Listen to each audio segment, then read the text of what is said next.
Olá, tudo bem?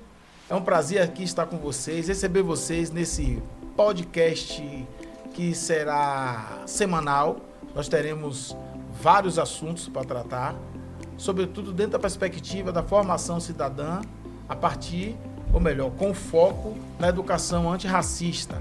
Então, o Pode com Educação, aguardem, tem muito para colaborar com vocês, para contribuir com vocês, para enriquecer com vocês em assuntos que são relacionados, importantes para a educação. E hoje eu estou aqui nesse primeiro de uma série de podcast com ninguém mais, ninguém menos do que Daraísa, para poder acompanhar a gente aqui nesse podcast e me ajudar, né? Com a experiência dela, com a simpatia dela, com a riqueza dela, para poder fazer com que esse negócio já comece dando certo. Então, Daraísa, dá as boas-vindas aí para a galera. Oi, gente, é um prazer estar aqui, é um prazer fazer parte desse projeto e estar aqui hoje nesse podcast, contribuindo com a minha perspectiva quanto menina, mulher, e também como estudante no tema que a gente já vai abordar. E aqui a gente pretende transformar o entendimento entre cidadania e inclusão na educação, né? Trazendo temas extremamente maravilhosos. E a gente vai começar com um tema bem bacana, mas para começar com o tema, produção, a gente vai precisar de música, soltar música, uma música que é para ilustrar, e a gente vai começar com música, depois a gente vai dar o segmento aí para vocês entenderem o que é que a gente... Solta a música aí, DJ. Homem não chora nem por dor, nem por amor. E antes que eu me esqueça, nunca me passou pela cabeça lhe pedir perdão. Que homem não chora. Esse meu rosto vermelho e molhado é só dos olhos pra fora. Todo mundo sabe que homem não chora. A pré-mensagem que nós gostaríamos de passar já foi passada aí na música de Frechá e provocante, né? Sim, eu achei Forte, que né? foi bem cirúrgica, principalmente com o tema que a gente vai trazer. Que tema é esse?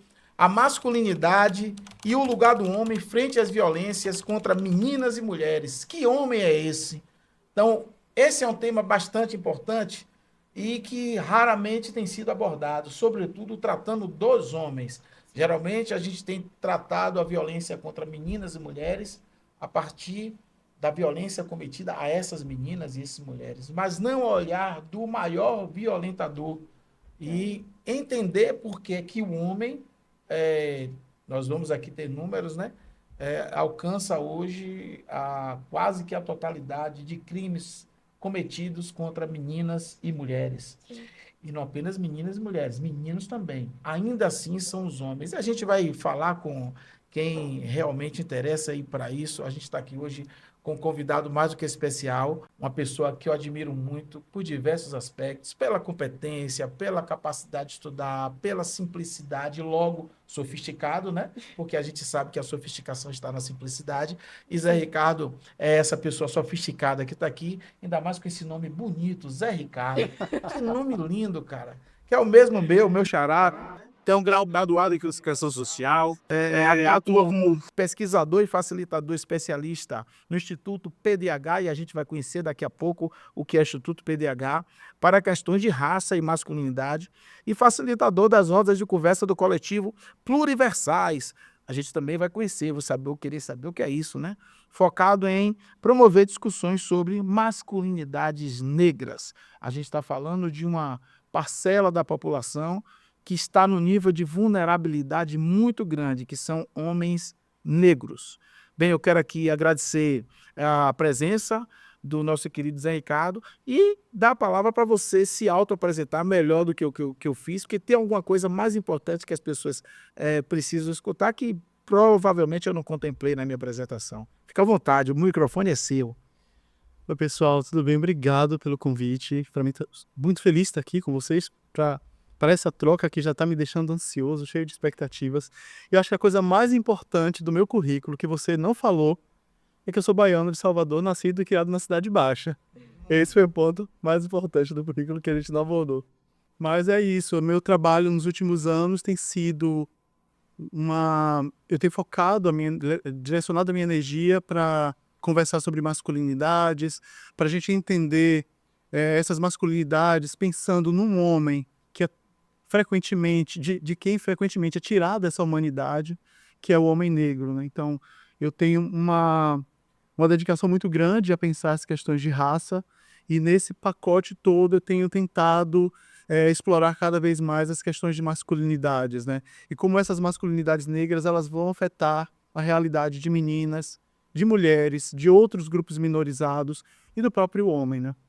Perfeito. Eu tenho uma dúvida conceitual, mas vou tirar daqui a pouco em relação a esse assunto. Mas eu quero agora que você apresente A instituição responsável, provavelmente, quando nós estamos aqui debatendo esse assunto, né? Um assunto que inevitavelmente eu vi ser tocado através do Instituto Papo de Homens, Instituto PDH. E eu queria que você apresentasse para mim, para os nossos ouvintes, nossos acompanhantes, nossas acompanhantes, o que é o Instituto PDH, por favor.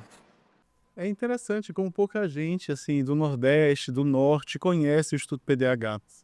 Mas quando a gente fala papo de homem, as pessoas já começam a memorizar, a lembrar de onde é que conhece o nosso projeto, né? Então o Instituto PDH, ele começa enquanto Papo de Homem, um blog há 17 anos atrás. E nesses 17 anos a gente começou a entender... Começou como blog. Começamos como um blog. Certo. Só que com o tempo a gente foi entendendo a importância de se aprofundar em assuntos dentro da esfera dos homens, da realidade dos homens, mas que afetava outros grupos, principalmente afetava de maneira negativa, né? Como é que a gente, enquanto homem, se relaciona com a sociedade, mas observando que tinha ali uma atuação de um comportamento de violência de alguns homens, né? Então, de onde é que vem isso? De onde é que vem esse comportamento violento? Todo homem é assim? Não, nem todo homem é assim, mas por que o homem se torna essa pessoa? Alguns homens se tornam essas pessoas. Existe uma tendência, enfim, a gente começou a se aprofundar nessas perguntas para entender essa realidade, e passados 17 anos a gente vem realizando algumas pesquisas de nível nacional. A pesquisa que a gente tem trabalhado hoje, que chama Meninos Sonhando os Homens do Futuro, é uma pesquisa de âmbito internacional, que a gente conversou não somente com pessoas do Brasil, mas também do México e da Argentina, para começar a entender em comparativos, né, a realidade de meninos e adolescentes de 13 a 17 anos. Mas a gente chega aqui depois de passar por outras duas grandes pesquisas, que foi Precisamos Falar com Homens sobre Violências contra Meninas e Mulheres, em 2015, e a gente sai dali em 2015 provocado, entendendo que tem mais coisas que a gente precisa conversar com os homens, tem lacunas que precisam ser respondidas, e aí em 2019 a gente traz um novo projeto, que é o Silêncio dos Homens. Esse projeto, o Silêncio dos Homens, é um projeto super completo, de uma pesquisa quantitativa.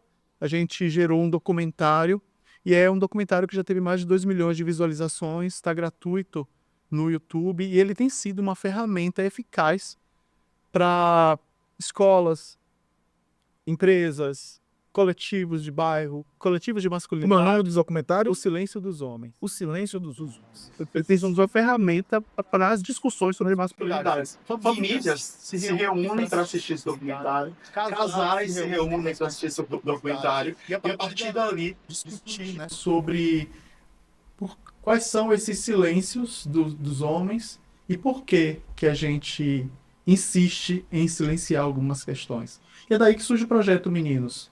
E é de onde a gente se encontrou, né? Quando nós tivemos a oportunidade recente de apresentar um dos relatórios que faz parte dessa pesquisa, né? É o relatório Meninos, Negros, Perspectivas e Sentimentos. É um relatório, para mim, muito especial, não somente porque fui eu a pessoa que liderou, né, dentro do Instituto PDH, do Papo de Homem, mas por ser um menino negro de periferia, de Salvador, que vivenciou uma série de violências e sem entender por que estava sendo impactado por tudo aquilo. Então esse, para mim, se tornou um projeto que é uma forma de devolver para a sociedade algo que um dia foi dor, mas que hoje é um trabalho que vai ajudar a evitar outras dores em outros meninos. Esse lugar, Zé Ricardo, te respalda muito. Eu quero só abrir um parêntese aqui para falar justamente em pesquisando sobre você, trazer esse lugar de sua origem de comunidade quilombola e indígena também, ou seja, quando você fala de ser atacado, ter uma história atacada, você fala de dois lugares importantes de histórias atacadas, tanto quanto a sua origem indígena, quanto a sua origem quilombola. Então, eu acho que isso respalda ainda mais você para tratar desse assunto. E que bom a gente ter alguém que apenas não sabe, né, Daraísa, mas sente o que é a história. A questão de sentimento é muito importante e vocês falam muito também dessa questão de sentimento. Mas eu quero saber como conhecer e acessar o Instituto PDH para as pessoas que nunca ouviram falar, para as pessoas que vão começar a falar a partir de nós. Poxa, que orgulho, né? Mas como acessar? De que forma a gente pode chegar no Instituto PDH? Como eu falei, o Instituto PDH é Papo de Homem, ele começa lá como um blog e se consolida enquanto Instituto Independente de Pesquisa. Nós temos um trabalho muito difundido entre Sul, Sudeste, porque onde tem alguns movimentos empresariais, mas efetivos, alguns movimentos culturais, buscando a discussão sobre masculinidades. E a gente usa as masculinidades no plural mesmo, né? O Instituto PDH hoje ele pode ser acessado tanto pelo site do Instituto como pelo Instagram. O Instagram vocês vão encontrar como Papo de Homem e o site nós temos dois sites, tanto o site do Instituto PDH como o site do Papo de Homem. Cada um com foco em uma área. O do Instituto apresenta, né, de forma resumida, apresenta um pouco do nosso trabalho e algumas das nossas ações, né? O que a gente tem feito na sociedade hoje. É uma pergunta, dentro do Instituto tem alguma parceria com escolas para que isso seja implementado, né, dentro das escolas, para que os alunos, principalmente os homens também, possam ter acesso a esse tipo de conteúdo e aprender, porque eu acredito que é importante que comece na base, né, nas crianças, os adolescentes, ouvindo esse tipo de conteúdo, para já crescerem com outra perspectiva. Tem alguma espécie de parceria? Não sei. Tem sido muito comum, nesses 17 anos, o Instituto PDH e Papo de Homem serem convidados para desenvolver alguma atividade em alguma escola ou alguma organização que tenha uma centralidade em jovens, né? Seja crianças ou adolescentes.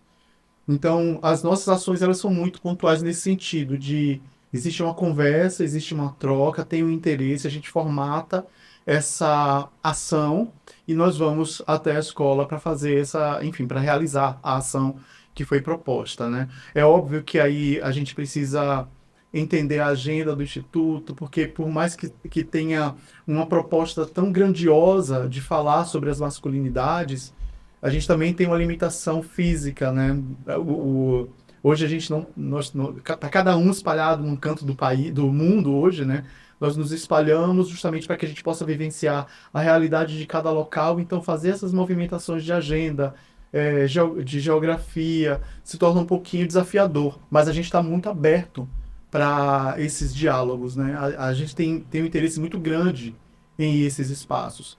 E o projeto Menino Sonho dos Homens do Futuro possibilitou de uma maneira mais orgânica que a gente conseguisse isso, porque nós fomos a escolas, fomos a clubes de futebol para aplicar a pesquisa presencialmente, só reforçando, assim, a gente fez essa aplicação presencial, mas a pesquisa ela foi aplicada de maneira online, mas nós fomos a uma série de espaços aqui em Salvador, na verdade na Bahia, nós fomos a pelo menos 5 escolas diferentes aplicar a pesquisa, né?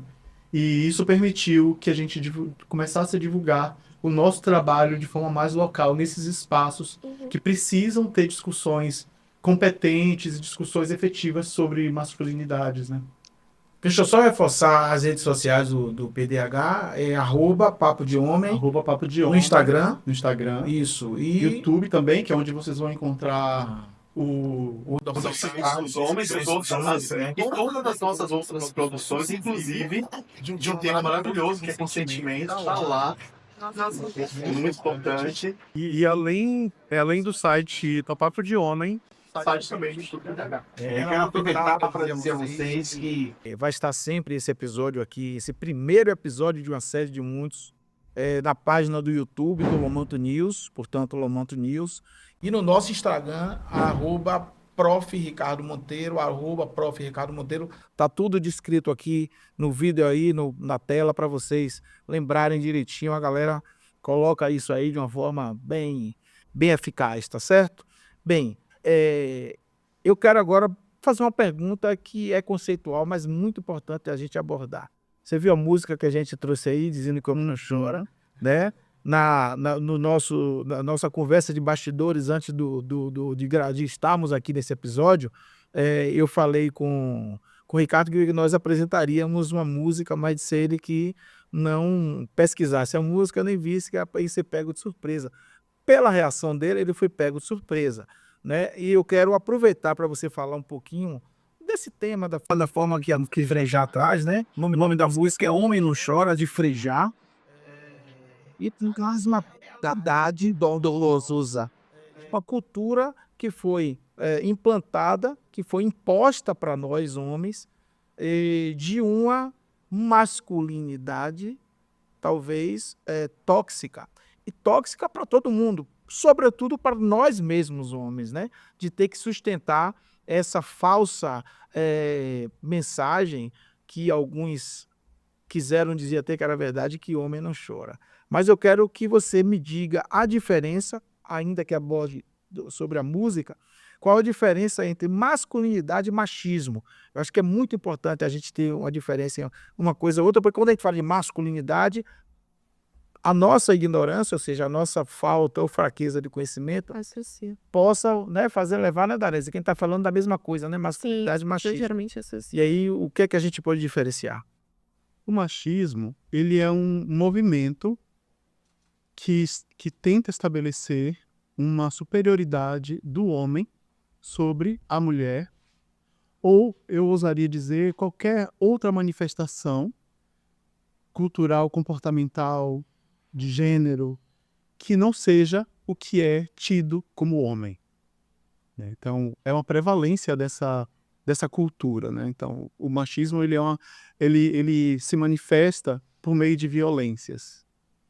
Já masculinidade, e eu insisto em usar masculinidades, acho que ela está muito presente na música de Frejá, porque me dá a possibilidade de manifestar, né, as masculinidades, ou a masculinidade, mas as masculinidades são manifestações da nossa forma de ser homem.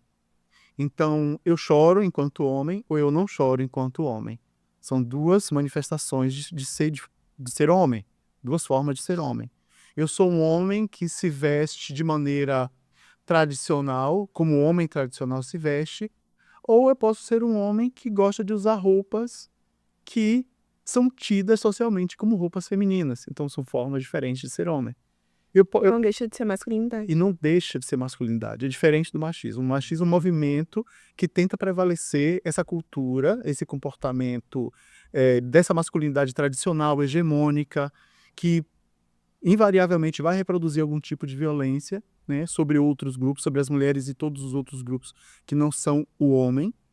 E quando eu digo o homem, eu estou falando de um homem muito específico, que é o homem branco, é o homem cis e o homem hétero.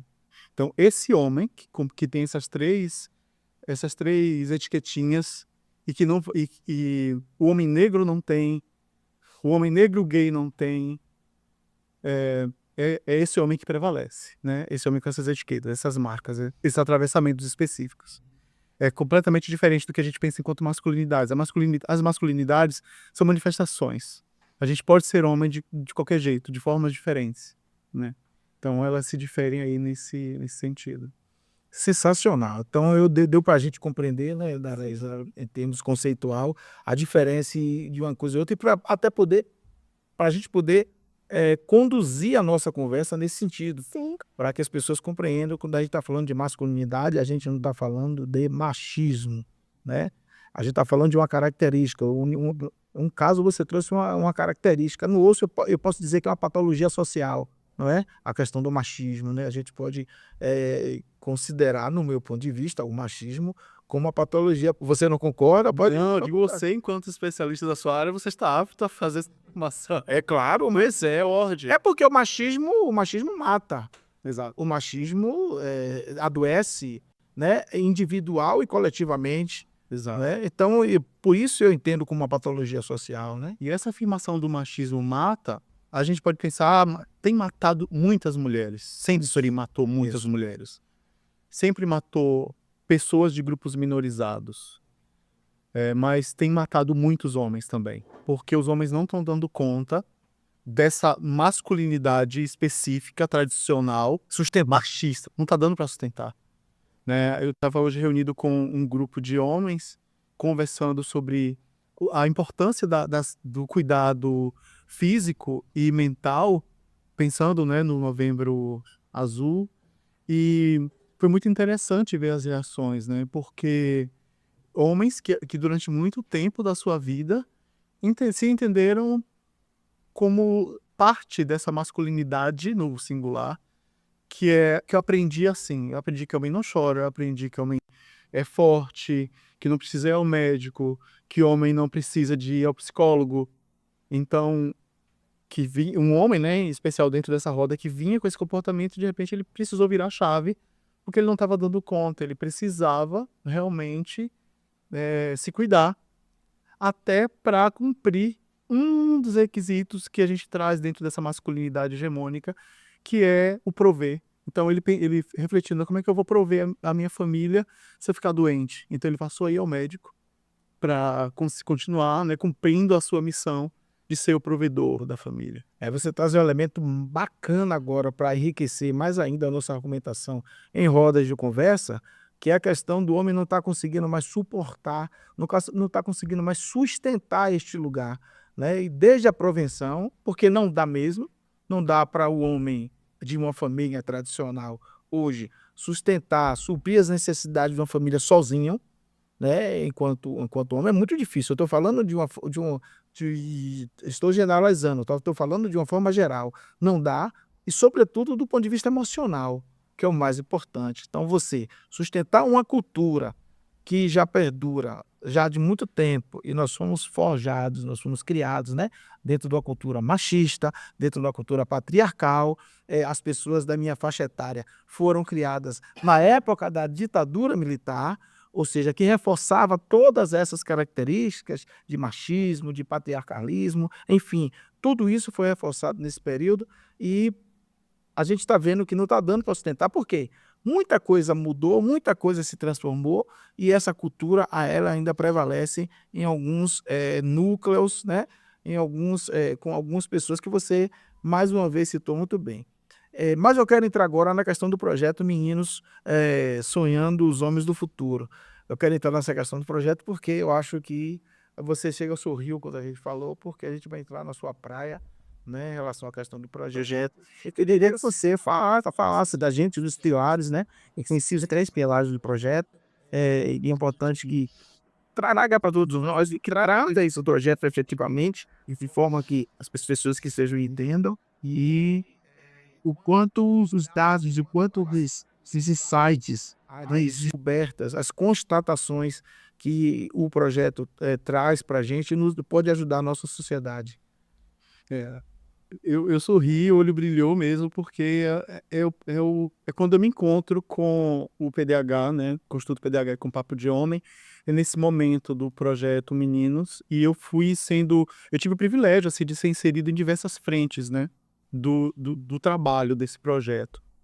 E é um projeto lindo, feito com equipe interseccional, equipe pequena, mas uma equipe interseccional, e onde eu tenho uma missão inicial, que é cuidar da comunicação, e aí eu começo a trazer as minhas contribuições a partir das pesquisas sobre raça, onde é um projeto que é para falar, para mergulhar, para entender mais, nosso objetivo, né, traçar um cenário em torno do que vivem os meninos de 13 a 17 anos, entender quais são as potências desses meninos, mas também entender quais são as dores, quais são as dificuldades que eles enfrentam, quais são os sonhos desses meninos de 13 a 17, para que a gente consiga, conversando ali, porque nós entrevistamos não somente meninos, mas nós entrevistamos meninas de 13 a 17, pais, mães e pessoas responsáveis por meninos de 13 a 17, homens e mulheres. Então a gente conversou com todo mundo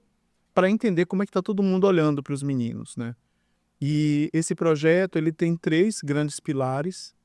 O primeiro é a pesquisa, né? É o que a gente vai apresentar enquanto dados de pesquisa, porque a gente quer muito que tudo que a gente escolheu enquanto dados sirva para quem quiser, desde pessoas, sei lá, eu sou um pesquisador, sou um estudante, quero entender mais sobre isso, quero trazer esses dados para o meu projeto, até outras instituições, outros institutos de pesquisa, empresas, escolas, faculdades, enfim, para que todo mundo use esses dados, né, de maneira efetiva.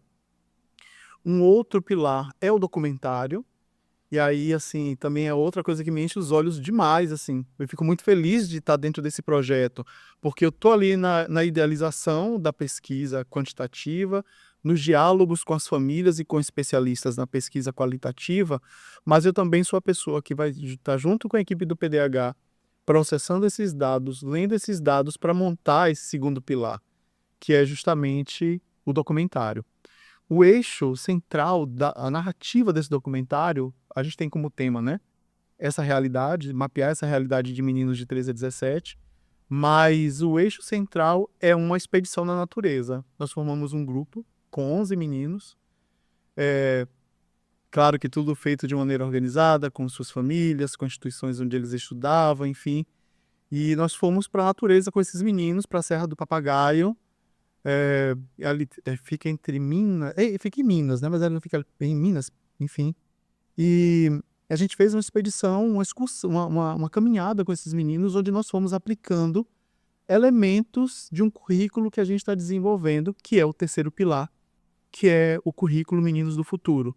Então esse currículo, ele tem uma série de pontos que a gente quer tratar com meninos, que a gente leu na pesquisa, que são fundamentais para o aprendizado e para o desenvolvimento de meninos de 13 a 17, para que eles cresçam entendendo masculinidades e combatendo essas violências que afligem a eles próprios, mas também meninas e mulheres. Mas vem cá, tem algum motivo específico para a escolha dessa faixa etária de 13 a 17? Quando a gente sai da pesquisa Silêncio dos Homens de 2019, a gente entende que tem muita coisa para se conversar com os homens, mas a gente percebe ali nas conversas que muitos dos traumas, muitas das dores que foram vividas por esses homens, e que é o que muitas vezes baliza o seu comportamento violento com outras pessoas, né? Para aqueles homens, né, que externalizam de maneira violenta, muitas dores foram criadas na infância e na adolescência. Então a gente queria mesmo conversar com meninos, né, com jovens, e aí nós, por uma questão mesmo legal, né, uma questão jurídica, nós ficamos entre 13 e 17, e por isso a escolha dessa faixa etária, porque a gente precisava conversar com os homens mais jovens. Não adiantava mais, assim, a gente já tinha uma série, não é que não adiantava, a gente já tinha uma série de diálogos com os homens a partir dos 18 anos. Mas a gente entendeu que precisava voltar um pouco atrás da faixa etária para entender como é que se constroem essas vivências de masculinidades. E a partir desse entendimento, também perceber, né, criar mecanismos, criar ferramentas que infelizmente não existem, assim, não de forma consolidada, para ajudar que esses meninos de 13 a 17 se tornem homens cada vez melhores. Caraca, incrível. Eu acho importante você trazer esse assunto e vem aqui um insight, né, no sentido de compreender que a gente, não vamos negar, a gente tem tratado muito desse assunto da violência contra as mulheres, contra as meninas, aborda e identifica de onde é que vem essa violência, mas a usina não para de produzir pessoas violentas. Então, quando eu acho que você vai para uma faixa etária menor, a partir dos 13 anos, que é quando praticamente, em média, a idade sexual está começando, sobretudo ela, né? Então, o interesse, né, pela questão do sexo começa a surgir nessa idade, em tese. Alguns até um pouquinho antes, outros um pouquinho depois, mas em média por aí. Eu acho que é você atacar justamente a usina, sabe? E ali você vir para cá mais cedo, já para que esse homem que não nasce violento, ele não nasce preconceituoso, ele não nasce discriminador, ele não nasce machista, né? É a cultura que torna ele dessa forma. Então, quanto mais ele está exposto a esta cultura, que nós aqui ainda, infelizmente, prevalece, né, no nosso meio, mas ele vai se tornar essa pessoa. Então, quando eu acho que vocês pegam essa faixa etária menor, você já contribui, já ajuda bastante em fazer com que essa usina deixe de produzir essas pessoas violentas. Você falou dos 3 pilares, e aí eu quero saber da questão do programa Menino do Futuro. Você já falou em que consiste, mas por que vocês têm um foco em escolas, clubes de futebol e outros espaços esportivos? Por que especificamente esses espaços? Eu vou voltar um pouquinho, se vocês me permitirem. No Instituto PDH, a gente não afirma ou não utiliza expressões como os homens são violentos. A gente entende que alguns homens, eles cometem algumas violências, né? E quando a gente entende que alguns homens cometem violências porque eles aprenderam assim, a gente precisa fazer um exercício crítico, que a nossa sociedade ela é construída com base em violências. Ela é uma sociedade, né, pensando em Brasil, ela é uma sociedade que é racista. Então, é normal, entre muitas aspas aqui, por favor, é normal que a gente, né, é uma consequência, não dizendo normal, é uma consequência que a gente tenha comportamentos racistas.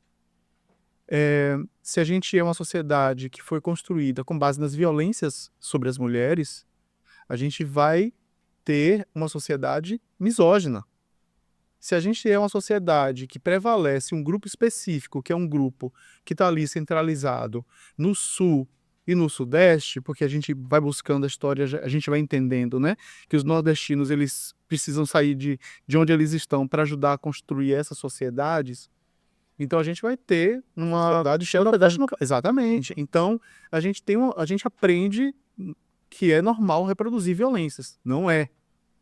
A gente vai aprendendo isso. Então, se a gente está aprendendo isso no nosso processo, né, de crescimento, de desenvolvimento, porque a gente não aprende isso assim, vamos agora aos 21 anos, você vai sentar numa sala e você vai aprender como é ser machista.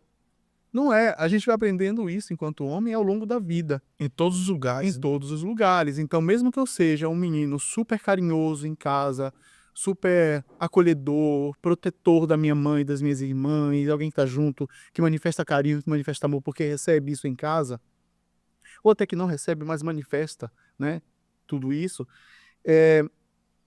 na rua eu aprendo diferente. Na rua eu aprendo que eu tenho que me comportar igual aos outros meninos. Eu tenho que ser machista. Eu tenho que ser homofóbico. Se não for homofóbico, eu viro piada, e muito possivelmente uma piada homofóbica. Então, a gente vai aprendendo no convívio com outros meninos e com circunstâncias que estão na rua mesmo, geralmente, muitas delas também em casa, assistindo a comportamentos machistas e violentos, geralmente de uma figura masculina, mas também vinda de algumas figuras femininas. Então, é aí que eu vou aprendendo e vou mudando o meu comportamento. E aí, por que que a gente quer ir nas escolas? Por que que a gente vai nas escolas? Por que que a gente vai em espaços esportivos? As escolas, justamente porque é onde está concentrada essa faixa etária dos meninos que a gente precisa conversar. Então, a gente tem ido, né, nós temos ido aplicar o piloto dessa ferramenta que a gente está desenvolvendo, do programa Meninos do Futuro. A gente vai nas escolas aplicar o piloto. E a gente também tem foco nos espaços esportivos, porque na nossa pesquisa nós lemos ali, conversando com meninos, tanto na fase qualitativa como na fase quantitativa, que muitos meninos, independentemente de orientação sexual, por exemplo, têm o esporte ainda como um lugar de sonho, ou um lugar de possibilidades, ou um lugar que ele precisa se relacionar de alguma maneira. Então, por isso que a gente também tem ido nesses espaços, porque são espaços de concentração de meninos e a gente tem a oportunidade de conversar com eles a partir dessa identidade, disso que a gente identificou nas pesquisas qualitativa e quantitativa. Chama atenção porque quando você traz a questão dos clubes de futebol, a gente vê isso na manifestação de crianças, né? Então, boa parte dos gritos da torcida tal são gritos machistas, são gritos homofóbicos, e todo mundo que tá isso, seja homem, seja mulher, seja de criança, seja mais velho, vai ouvir isso, reproduz isso, né? E sem perceber aqui, e as líderes de TV estão mostrando aquele grito de as lutas sociais, o sensacional, algo. Mas não são sempre os funcionamentos decididos, né? Que ainda estamos bem no começo, assim, tem alguns clubes, a gente tem conversado com muitos clubes tentando levar essa ferramenta. Então aqui na Bahia a gente já conversou com os 2 principais clubes, assim, a gente já levou, já teve um primeiro contato e a gente está, né, tentando avançar com essas conversas justamente para isso, para que a gente possa levar lá para dentro. Mas tem um início de um movimento de uma mudança, assim, uma mudança ou um movimento mais crítico em relação a tudo isso. Essa fala me fez perceber também o quanto as pessoas ligam a questão do esporte à falsa masculinidade. Porque os meninos crescem, menino joga bola. Menino tem que estar ligado, sabe? E, caraca, eu nunca tinha parado pra pensar por esse lado, então acho também muito importante que vocês ocupem esse espaço do esporte, porque é algo que é muito ligado também a essa falsa masculinidade. O esporte, ele tá no imaginário da maioria dos meninos, né? Quando nós fizemos a pesquisa qualitativa, né, entrevistas com meninos, houveram manifestações de meninos trans muito desejosos de estar nesse espaço do futebol. A gente tinha meninos uniformizados, né, do seu time favorito, com as unhas pintadas. E isso foi mostrando pra gente que a gente, claro que a gente vai ter ali nessa masculinidade tradicional o futebol como ponto forte. Mas existem muitas camadas aí que não estão sendo vistas. Como o futebol hoje, como uma paixão nacional, né, sempre, né, uma paixão nacional, mas uma paixão que não tem gênero. Não tem gênero. Não precisa. E quando a gente fala de masculinidades, não precisa ser um homem específico, Exatamente. padrão, para ser o cara que gosta de futebol. Então, quando eu digo que eu não vou fazer alguma coisa no final de semana, as pessoas me veem muito com o livro na mão. Quando eu digo, não, tal dia eu não vou sair de casa porque eu quero sentar para assistir o jogo. Mas você assiste? Assisto. Não vou dizer meu time baiano aqui, mas assisto e adoro. Então, assim, tem essa coisa que a gente precisa desconstruir, sim, Exatamente. que a masculinidade hegemônica, ela não é dona do futebol. Futebol é uma paixão, todo mundo, a maioria das pessoas gosta, e não tem um homem específico para curtir futebol. Então, por isso a gente vai nesses espaços também. Cara, que É incrível. bacana, quando você traz a questão do jogo, aí a gente vai entrar em uma outra questão que é abordada, que é a questão da vida online e vida offline. Né? A gente traz essa questão, tem alguns dados que a pesquisa traz, considerando sobretudo que a maioria dos meninos prefere estar na vida online do que na vida offline, né? E daí isso Foi contrário. mas a vida offline, Porque tem um ponto bem crítico ali. né? É porque tá falando da vida offline, né? Do que da vida online. E o que é que representa essa contratação? Você chegou a perceber que é que esses valores, esses indicadores são de jeito? A gente tem muitos pontos que indicam possibilidades caminhos, e a gente foi vendo isso na pesquisa nós vimos isso na qualitativa e vimos na quantitativa, né? É óbvio que justamente é o que a gente tem feito nesse momento, um aprofundamento cada vez maior dos dados, para poder a gente fazer todas as afirmações para além do que os dados estão dizendo. O que é a vida online e a vida offline? É isso. Tem especialistas que vão dizer assim, ó, não existe diferença entre vida online e vida offline, porque a vida offline está dentro da vida online, ou a vida online está dentro da vida offline. Mas a gente precisa fazer um exercício crítico quando a gente faz uma pesquisa desse tipo e a gente pergunta isso para meninos adolescentes, que a maioria prefere a vida real. Estamos falando aqui de meninos negros, que foram os dados que a gente compartilhou recentemente. Então, dos 1.435 meninos negros que a gente ouviu, a maioria, mais de 1.000 meninos, eles preferem a vida real, o que dizem vida real, né? E aí, só que tinha um grupo muito grande de 1.435, você tem mais de 300 meninos que preferem a vida offline ou não sabem se preferem online ou offline, não tem certeza. Isso é um negócio que preocupa. Porque aí a gente começou a olhar outros dados que estavam relacionados a esse ambiente virtual. Como, por exemplo, nós perguntamos para os meninos sobre quais são questões que eles vivenciam de cunho psicológico, diagnosticadas ou não, e a gente teve um alto índice de meninos afirmando que estão viciados em pornografia e viciados em jogos online. Então, a gente tende a apontar, isso aí eu trago como uma afirmativa, uma colocação minha, que é, a gente tende a pensar que a pornografia, os jogos eletrônicos, são uma válvula de escape para a vida real desses meninos. Claro que a gente tem também como dado ali um grupo de meninos, um grupo significativo de meninos que sonha em ser uma pessoa famosa do mundo virtual. Esse é um ponto que está ali, né? Mas também tem esse outro contraponto, que está relacionado às dores. São muito altos os índices de meninos viciados em pornografia. E são meninos, e a gente está falando ali de meninos de 13 a 17. A gente não conversou para comprovar em dados os meninos menores, mas especialistas apontam que a pornografia chega para meninos aos 7 anos de idade, porque entregam a tela para ele, ó, toma aqui, ó, vá se distrair, fica aqui quietinho com o celular na mão. Isso não tem limite, né? E não tem, infelizmente não tem. A gente vai buscar dar limites ali, mas de alguma forma essa sombra da pornografia, essa sombra dos jogos online vão chegar para esses meninos. Se fosse um consumo comum, pontual, a gente poderia ser até um pouquinho menos crítico. Eu não consigo, particularmente eu não consigo. Não, são dois. Exatamente. Mas, e aí eu tô falando também do Zé Ricardo, eu não estou falando dos estudos do Instituto PDH, porque eu não posso responder nesse sentido. Mas, a gente está falando de meninos que hoje estão com o celular na mão, e do lado pode ter um menino mais velho que vai perguntar para ele, vai mostrar para ele alguma coisa. É um vídeo que a gente não assistiu e que tem ali alguma coisa que aponta para esse caminho. Então a pornografia está chegando cada vez mais cedo. Então daí a gente tem um dos problemas de a gente ter um volume de meninos que teoricamente seria pouco, 320 dentro de um universo de 1435, que eu não consegui enxergar como pouco, porque ele está relacionado a muitos outros dados. Faixa de renda, por exemplo, a maioria desses meninos está concentrada numa faixa de renda entre 1 e 2 mil reais.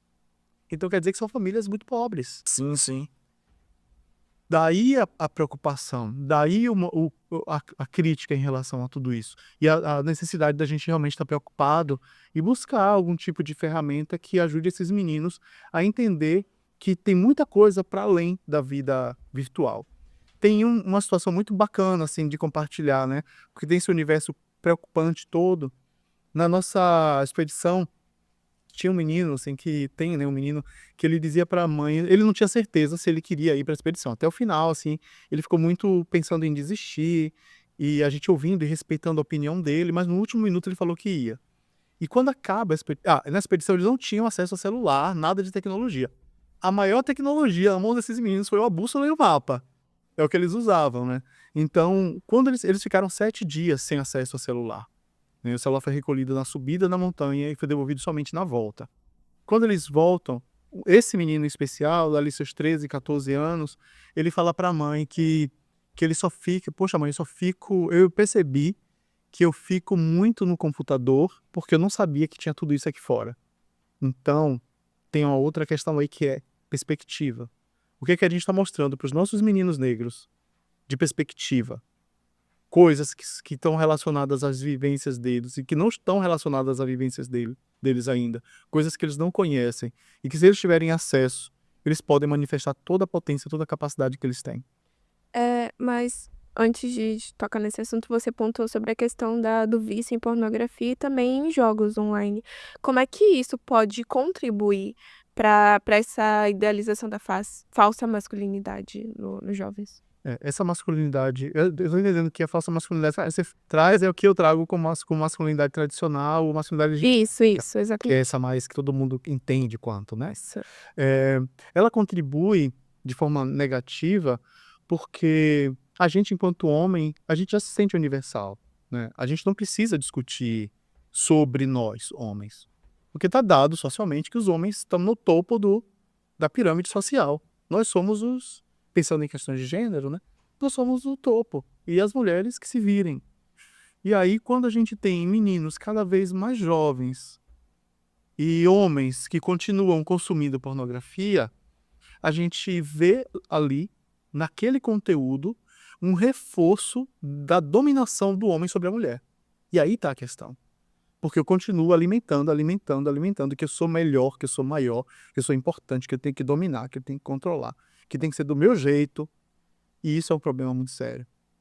Porque quando o tempo vai passando e a gente vai vivenciando uma série de situações que vão cada vez mais minando essa ideia que eu tinha até agora de que eu sou o dominante, eu fico sem saber, eu perco as minhas identidades, eu perco a minha identidade enquanto homem tradicional e fico sem saber para onde é que eu vou. E quando a gente não sabe para onde a gente vai e quando a gente não sabe o que fazer, a gente continua reproduzindo violências como artifício para não precisar lidar com a realidade, né?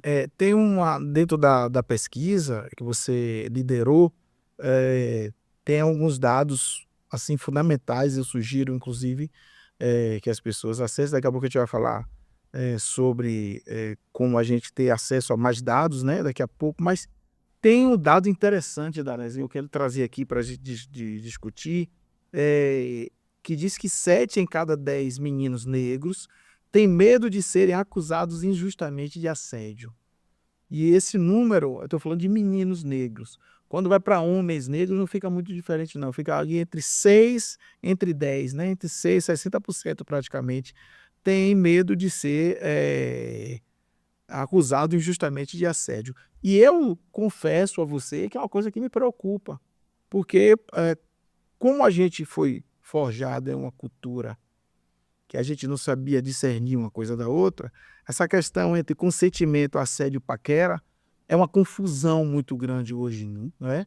E vocês trazem isso na questão da pesquisa, inclusive traz também, salvo engano, pessoas que manifestam não saber, né, como paquerar, porque não sabe se está paquerando ou se está cometendo assédio mesmo, efetivamente, né? Eu estou falando aqui, primeiro, o medo de ser acusado injustamente de assédio e depois o fato de não saber diferenciar assédio de paquera. Né? E aí, como é que qualitativamente vocês avaliaram esses dados?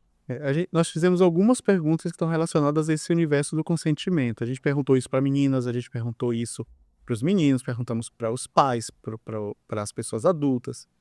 E a gente perguntou muito no sentido, muito querendo entender se isso era algo dentro do universo dos meninos e se os meninos, se de repente não sabem, não conhecem, se eles querem entender o que é o consentimento. Dando um passo antes, assim, você falou do medo de ser acusado de assédio. Isso. E aí uma coisa está relacionada com a outra, né? Ser acusado injustamente de assédio. Exatamente. A gente sabe que se um menino branco ele for acusado de assédio, ele vai ser acolhido pela família, acusado injustamente de assédio, vamos reforçar a palavra injusta, né? Se ele for acusado injustamente de assédio, ele vai ser acolhido pela família, ele vai ser acolhido pela sociedade, de uma maneira geral, que vai dar a ele o crédito, vai dar a ele a possibilidade de... A presunção da dúvida. Exatamente, vai dar a ele a possibilidade de provar ou não. Só que para um menino negro de comunidade, ele não chega nem em casa. A gente sabe disso pelos noticiários, não é a pesquisa está dizendo, são noticiários que estão dizendo. Os meninos negros não vão chegar em casa, porque até chegar lá eles já foram linchados, eles já foram executados, eles já foram... Enfim, já sofreram uma série de questões de violência. Até que prove que foi injustamente. E a maioria nem vai ter oportunidade de provar. E a gente sabe disso, né? Eu queria muito doloroso. Exatamente, isso me aperta o coração de verdade mais, machuca. Exato. E assim, então o medo vem daí também, né? O medo vem daí. Eu não vou ter... Se eu for acusado injustamente, eu não vou poder provar. E se eu não consigo provar, adeus minha vida. Então, tem essa preocupação real dos meninos por conta dessa dor, desse medo.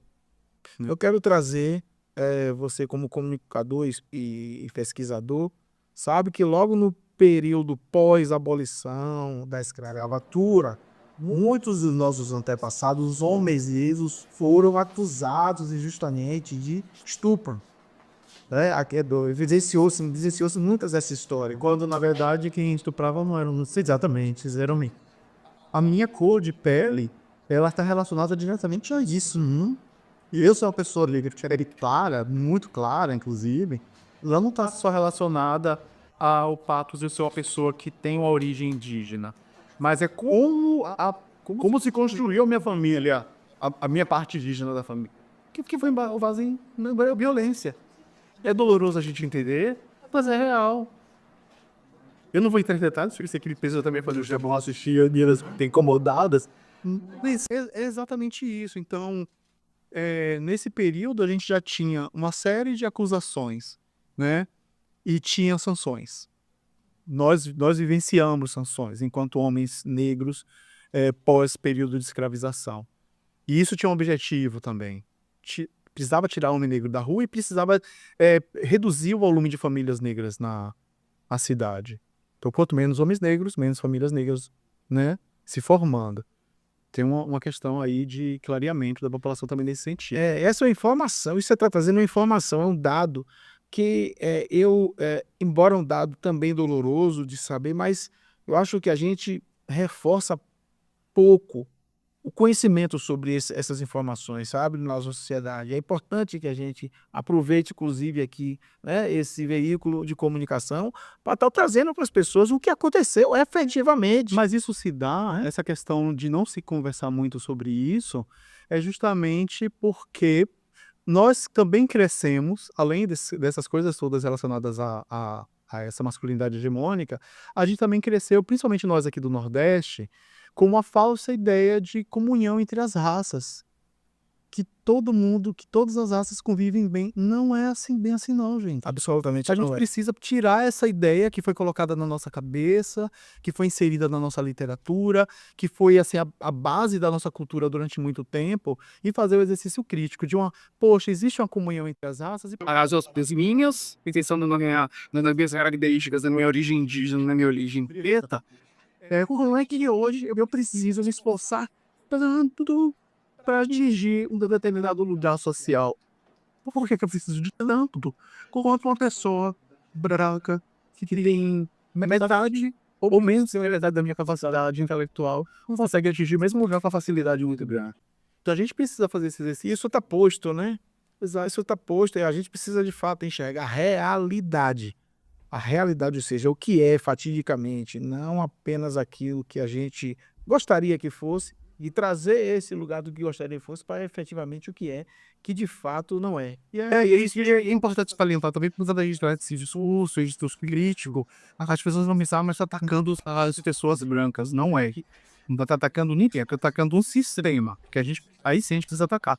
E a gente precisa ter pessoas brancas do lado da gente, tem pessoas brancas, tem pessoas indígenas, tem pessoas negras, criando essa ideia de comunhão, combatendo a violência, essa cisão, favorecem a um grupo específico, favorece as pessoas brancas. No bom crítica às pessoas. É uma crítica à branquitude, ao sistema que favorece um grupo específico de pessoas e que não são parecidas comigo. E por isso o Pod Educação, esse programa, né, é um programa que vem nesse sentido mesmo, de fortalecer a construção da cidadania a partir de uma perspectiva antirracista. E isso não tem que estar colocado de forma sutil, subliminar, não. Tem que cravar, tem que carimbar. A gente está fazendo abordagem, a área de educação antirracista. Exatamente, é como você sempre fala, né? Tem que se posicionar nesse tipo de mostrar. E eu quero trazer para vocês aí, só assistir, esta joia que eu ganhei de presente na semana passada do meu querido Charaz Ricardo, um livro, Como Conversar com Homens sobre Violência contra Meninas e Mulheres. Confesso a vocês, foi é um livro simples, didático, mas foi um dos livros dos últimos 30 que eu li mais significativo. Olha que bacana. Sabe? Mais registrado aqui, hein? Mas porque eu fiquei assim É muito fácil de ler, muito rápido de ler. Agora é um livro que tem que ser um livro de cabeceira, sabe? Para todo mundo. É um livro que tem que estar nas mesas, tem que acompanhar todos os dias os estudantes quando forem para a escola, tem que estar na mesa dos professores, tem que estar nos gestores. Não estou falando só de gestores escolares, não, nem professores, mas de gestores públicos de uma forma geral, para compreender o quanto é importante a gente rever A nossa formação.